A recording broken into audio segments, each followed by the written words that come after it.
Welcome back. We head to Wasika. AAA's top-ranked Blue Jays taking on the defending Class 4A champion Recory.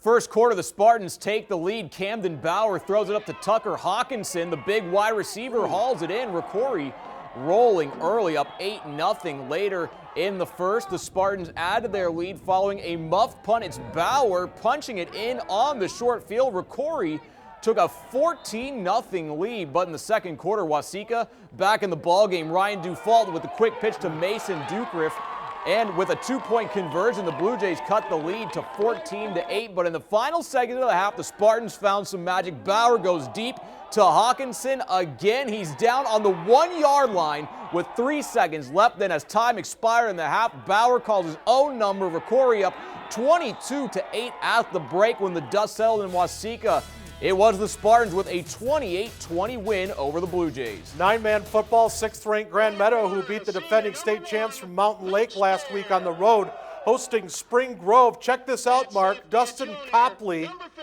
he's going to take the handoff, and he's going to have a little room. Copley sees a whole lot of green and a whole lot of glory. Yes, sir. Copley goes 67 yards for the touchdown. Lark's on the board early. That's a tone setter. Later, Grand Meadow moving the football again, and the pitch is going to go to Daniel Smith, and here he comes. Good vision. He can see the field. Smith makes his cut. The Larks are deep in Lions territory, threatening. That would lead to this. Quarterback Evan Olkey goes to the air, and look at how wide open Blake Ludeman is. Not going to get that much easier than that. Super Larks leading 13-0 late in the first quarter, and they go on. 40-6 is the final score. Houston at home over the Cougars, 40-16. Sticking with nine-man, the Southland Rebels and Adams tonight playing host to the Leroy Ostrander Cardinals. Third quarter, Southland looking to add to their 13-6 lead. Quarterback Harrison Hanna hooks up with Nick Bowe. Rebels in business, deep in Cards territory. Southland would eventually punch it in. Look at Brendan Kennedy playing a little bully ball as he muscles his way in for the touchdown, just like his old man. Rebs have the 19-6 lead. Ello needed a spark, and they got it. Oh, those tricky Cardinals. It's the fake punt. Gavin Sweeney goes downfield. Tanner Olson hauls in the pass. Fresh set of downs for Leroy Ostrander. They capitalize. Tristan Lewison would catch the touchdown pass in the end zone to make it a 19-12 game. Late in the third quarter, and Southland stays undefeated. 27-14 is your final.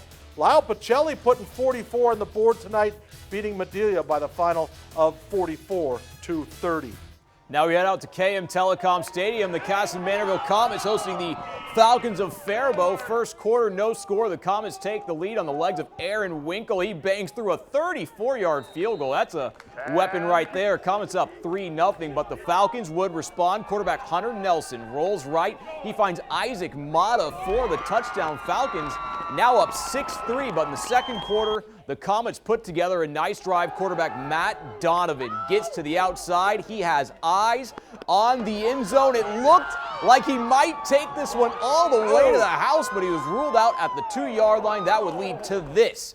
Big Anthony Moe Tucker bulldozes his way to pay dirt. Comets up 10-6.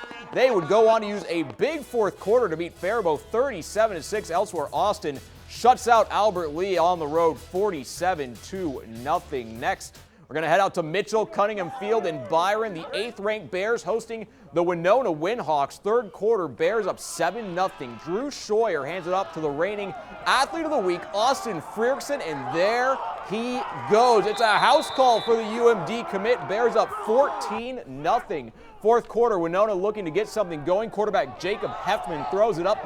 Byron's Ryan Huff comes down with the ball. Huff takes this one the other way. All of a sudden, Byron is threatening again.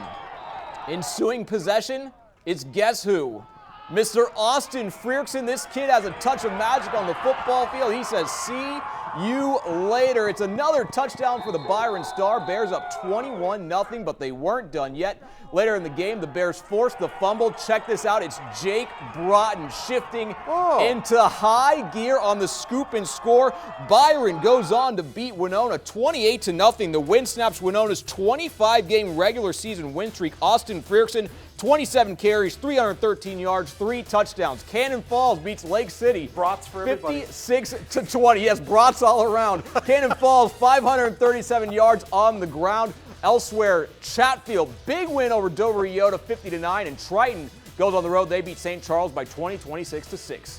Next, we head out to Northern Hills Golf Course for the Section 1A Girls Cross Country Championships. This was the fastest pot of the day. Leading the way in this one was Stewartville's Haley Stroom. She was followed by a Lake City duo of JC Majerus and Peyton Meinke. Former Athlete of the Week, Natasha Sortland from ZMKW, won the event with a time of 19:08. It was Cotter winning the section championship, followed by PEM and Chatfield.